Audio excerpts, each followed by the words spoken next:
Magandang hapon, Pilipinas at buong mundo. Nay, Tay, Kapuso. Pairam po ng 20 minutes ng inyong hapon. Ako po si Boy, and welcome to Fast Talk with Boy Abunda. Daming tao, 10,000 people. Ang dami na. Ang bisita po natin ngayong hapon dito sa Fast Talk with Boy Abunda ay ang magandang dilag at isang beauty queen. Nay, Tay, Kapuso, Herlene Budol.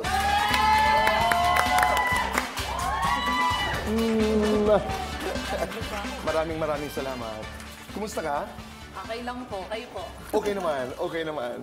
Matagal tayong hindi nagkita. Medyo. Mga ilang buwan din no nakalipas. Alam ko, kumusta buhay? Ayun, buhay pa naman ho.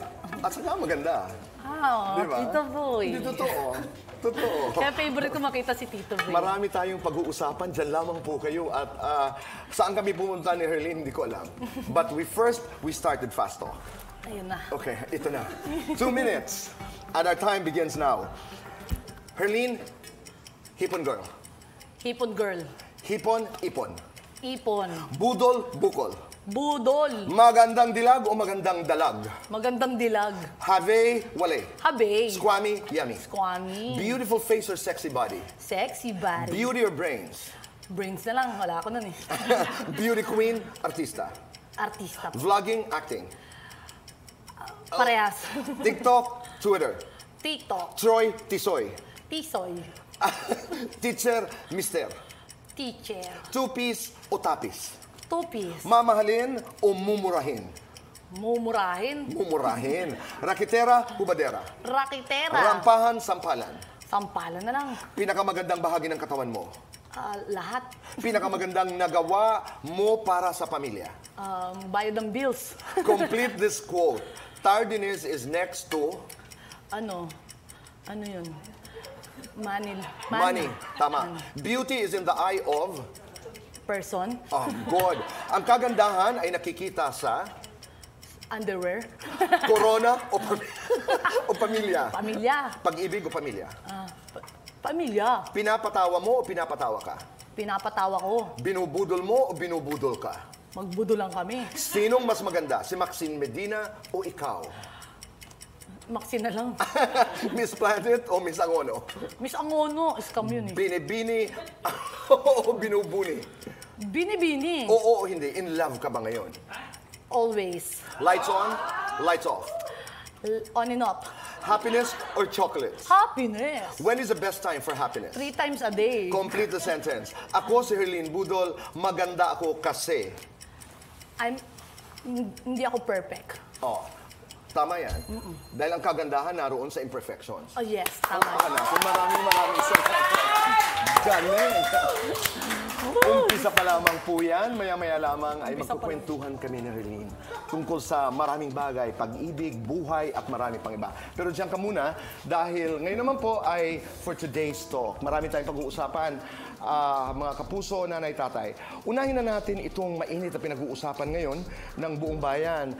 Si Liza Soberano po, Herlene, kung alam mo ito, ay naglabas ng 14 minutes na vlog na ang pamagat po, it was titled, This Is Me. Paano ko po sasabihin? Ang dami-dami ko pong gustong sabihin. Disappointed po ako doon sa vlog.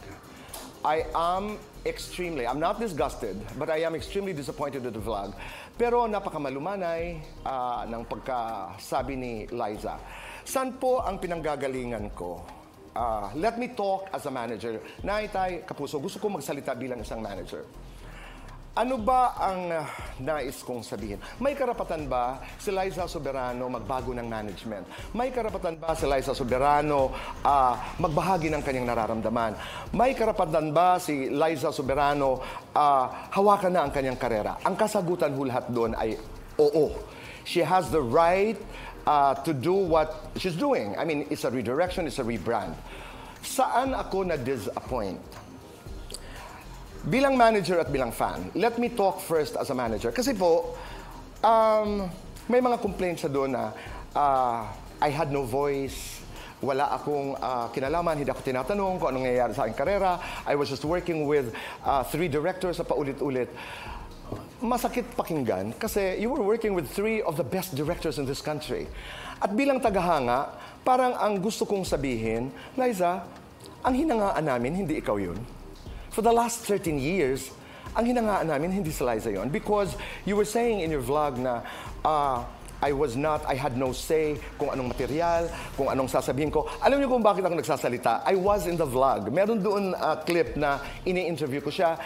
Hindi niya masabi ang kanyang mga gustong sabihin. I don't know the intent. I don't know where she wanted to go. Pero kung rebranding lang ito at redirection, medyo masakit. Lalo na para sa aming mga manager. Alam niyo po kung bakit? I'm writing a book na hindi ko matapos-tapos. Ang titulo po ng librong ito ay 13 Things That I Know That You May Want to Know About Managing Public Figures in This Country. Ang talent po, pumupunta yan sa manager. Nagsasabing, gusto ko pong mag-artista, gusto ko pong kumanta, gusto kong magsayaw, etc. Lahat ng sasabihin, no, you plan the career, lahat, you use your connections para lamang makapag-umpisa ang karera ng isang artista. It reaches a certain point. Ito na yung nangyayari na I'm not talking even about Liza. At a certain point, nababago po yung power base. Pag sumikat po yan, katulad ng pagsikat ni Liza Soberano, nababago po kung nasaan na po ang power base. Doon na nagbabago yung lente, yung kanyang prism na, this is what I want more, etc., etc. Na masakit. Dahil you can proceed with your career, you can redirect your career, pero sana you can journey in gratitude. Sana baon mo ang pagpapasalamat sa lahat ng mga nangyari at sa lahat ng mga taong dumaan sa buhay mo at kasama mo. Because you are where you are today dahil sa mga taong tumulong. Sabihin na natin may mga karanasan ka na hindi masyado maganda because you wanted to be heard, you wanted to be more visible in your career. Pero Liza, lahat ng nangyari sa'yo, lahat, nothing is ever wasted. Lahat yan, nagiging point of reference mo, ito palang ibig sabihin nun.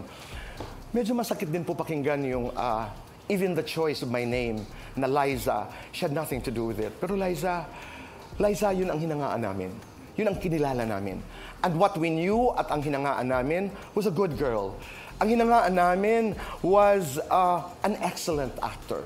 Huwag mo isyang tabi. Do not disregard your past.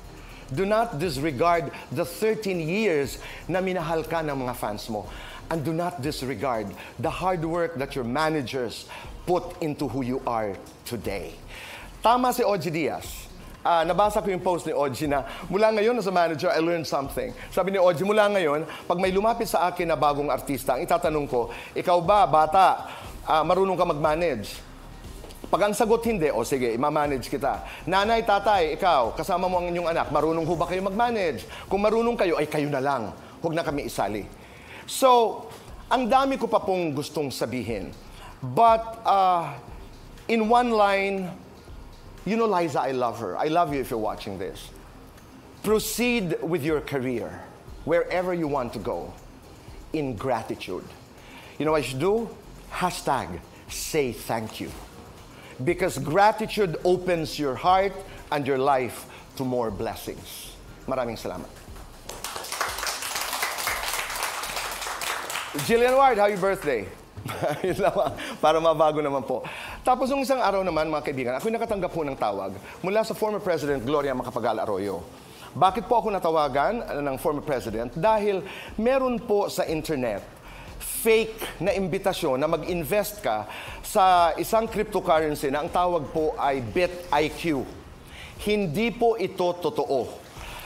Ang claim po doon sa news na ito ay I interviewed the former president. This is not true. Ito'y isang panloloko. So, nung tumawag sa akin ang ating former president, who's now a member of the House of Congress, ay sabi niya, boy, pakilinis na lang. Alam niyo po kung bakit ako nagsasalita? This is the first time that my name has been dragged into this cryptocurrency thing. So ang sa gilid ho kasi nung platform ay may mga testimonials na yumaman dahil sa cryptocurrency, etc. Easy money, ika nga. Natakot ang mga bangko, ayaw ilabas dahil former President Gloria Macapagal Arroyo ay kumita ng malaking pera. Hindi po ito totoo. This is fake, this is not true, and I did not do an interview with the former president.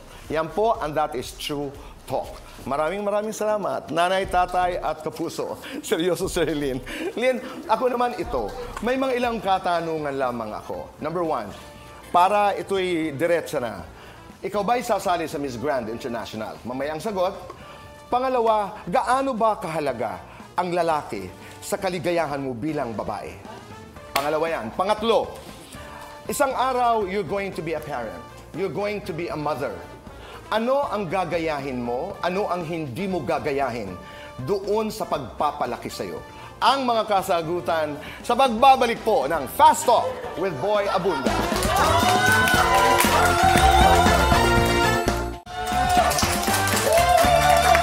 Kami nagbabalik po dito sa Fast Talk with Boy Abunda. Kasama ho namin si Herlene Budol. Bago si Herlene po dumating dito, saan kayo pumunta? Sa fishbowlan po. Diyan sa tapat? Opo, nagutom kami. Kasama mo si Josh. Opo, si Josh. May mga bagay talaga na hindi natatanggal sa atin, di ba? Naging payong girl ka, naging modelo ka, naging... Ano pang mga pinaglano mong trabaho? Tindera. Naging waitress. Oh, nag-swimwear model ka pa sa Tiangge. Opo. Ang Tapos naging dami-dami. tindera po ako mismo. Ikaw? Paglinga ako ng suot mo na yun. Okay. Habang nagmumodelo ka, naging beauty queen din, di ba?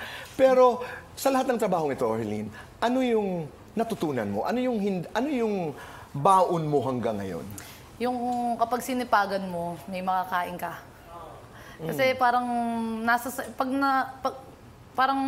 pag dito, pag nabuhay kang mahirap, hindi na kasalanan ng Diyos pag namatay kang mahirap pa din. Dapat pag sumikapan mo. Ganda.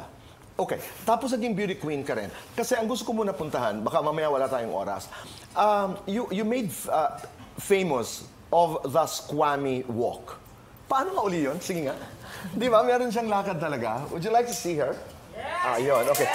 Paano yung walk na yun? Kasi isa yun sa, I think, yung strength mo nung sa... Opo. Tsaka meron po yung pinagmulan kung bakit yun yung pinili ko. Bakit? Saan? Kasi bilang squammy, galing po ako sa hirap. Kumbaga, kung kaya ko, kaya rin ng mas maraming mga kapitbahay ko. Kumbaga, walk to success. Hindi ko dahil squammy, hindi ko dahil minamalit sila, parang minamotivate ko sila na kayanin yung kinaya ko. Kumbaga, Okay. walk to success yun. Sige nga, tingnan nga natin kung kaya namin yung squammy look na yan. Go! Ganyan muna. Sige nga.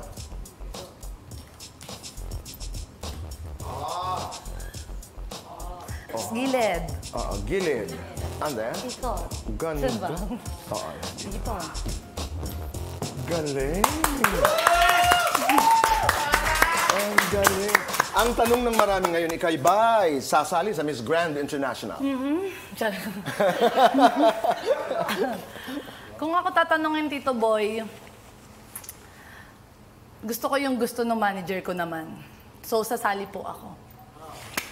Dahil alam mo na ang gusto ng manager mo ay tama. Opo. Sobrang mahal ka ni Wilbert. Sobra po. Kasi, Tito, nung binibini po, totally hindi ko po talaga gusto sumali. Siya lang po yung nag-motivate sa akin. Nakita niya po yung potential ko daw po. This time, Tito Boy, tinupad niyo yung mga pangarap ko. Magkaroon ng bahay, sasakyan, mapaggamot yung lolo ko.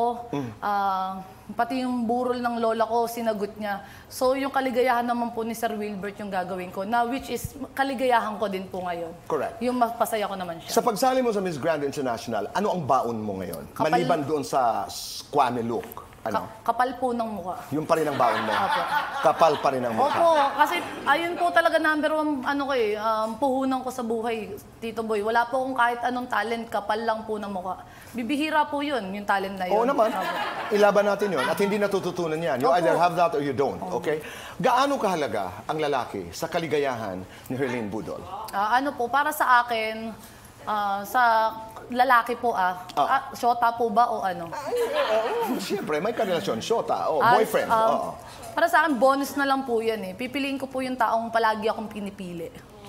puntahan natin yung paano ang karanasan magkaroon ng boyfriend na star, basketball player, MVP. Naalala ko yun, your first boyfriend yata. Kumusta yun? Di, crush ko lang po yun. Crush lang? Hindi ka Opo. naging mag-boyfriend? Muntikan lang ho. Muntikan.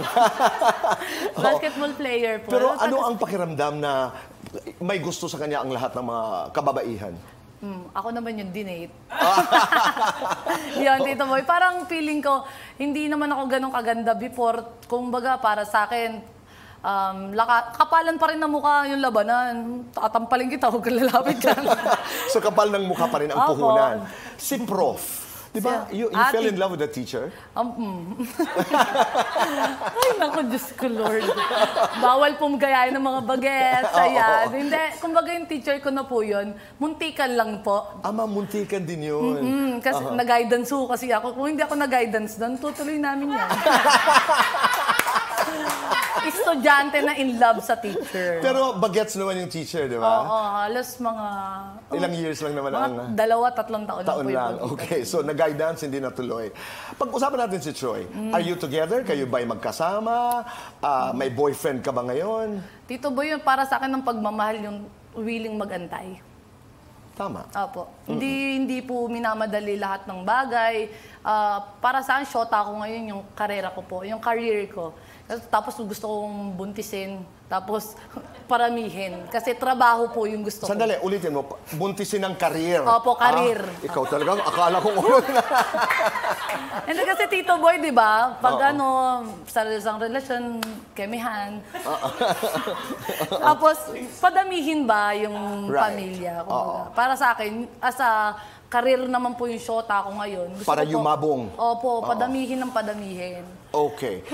Isang araw, gusto ko yung hinga mong, okay. Isang araw magiging nanay ka. Apo. Ano yung gagayahin mo? Anong hindi mo gagayahin doon sa pagpapalaki sa'yo? Para sa akin, Tito Boy, yung gagayahin ko sa nanay ko, yung pagiging strong niya, kahit siya lang mag-isa. Yung kumbaga napalaki niya kami, or yung iba kong mga kapatid, nang siya lang mag-isa, nang walang kasamang magulang, single parent, Tito Boy, solid ang mga single parent dahil naniniwala ako na hindi madali yung pinagdadaanan nila sa araw-araw, sa paano kukuha ng pagkain. Doon po ako bilib sa nanay ko. You're talking about nanay or are you talking about Nanay Biring? Mama ko po. Mama? Opo. Hindi ko po naranasan na, 'di ba po, lumaki po ako na kaya sa lola. Hindi ko po naisip na nagkulang po sa akin yung iba kong yung nanay ko po totoo. Kasi si nanay po ang nagpuno ng lahat. Oo. Narating mo ang narating mo ngayon. 'Di ba? Kanina I was talking about gratitude. I'll give you the floor. Kung magpapasalamat ka kay Tatay Ureng, at saka kay Nanay Biring. Lahat ang membro ng pamilya mo na may kinalaman kung sino ka man ngayon. Sige nga, magpasalamat ka. Maraming salamat po unang-una, siyempre sa Panginoon. Pangalawa sa buong pamilya ko, lalong-lalo na po sa lola at lolo ko. Nanay, ako nang bahala sa buong pamilya natin. Hindi ko sila gugutumin. Mahal na mahal ko sila. At siyempre, Tatay Oren, shoutout sa'yo. Magpagaling ka dyan. Huwag mong hihilahin yung catheter mo dahil... Kasi nakakateter po siya, inoperahan po siya. Tatay, mahal na mahal kita. Kaming bahala sa bahay. Si Sir Wilbert po kasi magbabayad ng buong operation niya eh. Kasalukuyan nasa ospital. Opo. Tatay, palakas ka. Huwag kang kumain ka na madami. Huwag lang maalat.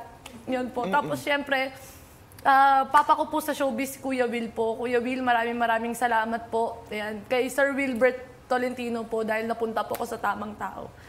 You were talking about Willie Revillame, natatay mo sa showbiz, and then si Wilbert naman ay iyong manager. Nanay ko naman ata. But you say thank you to all of them. Opo. Totoo po yung sinabi niyo kanina, Tito Boy, na touch po ako doon na hindi ka po makakarating sa kung nasaan ka ngayon, kundi po dahil sa lahat ng mga tumulong sa iyo. Hindi ko po kayang mag-isa, kundi meron po mga taong nag-guide po sa akin. Let's end there. Nobody does it alone. Laging meron tayong kasama sa ating paglalakbay. Walang sino man ang nabubuhat para sa sarili lamang. At dahil dyan, maraming salamat. Maraming salamat. Thank you very much. Nanay, tatay, kapuso, maraming salamat sa inyong pagpapatuloy ho sa amin, sa inyong mga puso at tahanan. Always remember to be kind. Make your nanay and tatay proud. Hashtag say thank you. Hashtag be grateful. Usap tayo muli bukas. And goodbye for now. God bless.